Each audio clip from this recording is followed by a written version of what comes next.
Buonasera e ben ritrovati con una nuova edizione del TG Flash di New Sicilia.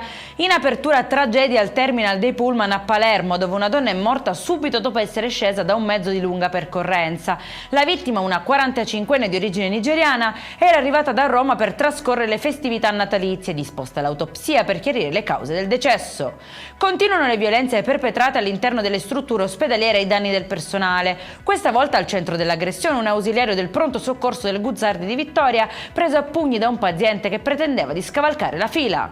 Ferito un 26enne nel Messinese, è finito con l'auto in una scarpata dopo aver perso il controllo del mezzo. Provvidenziale l'intervento dei vigili del fuoco che hanno estratto il giovane dalle lamiere in cui era rimasto incastrato.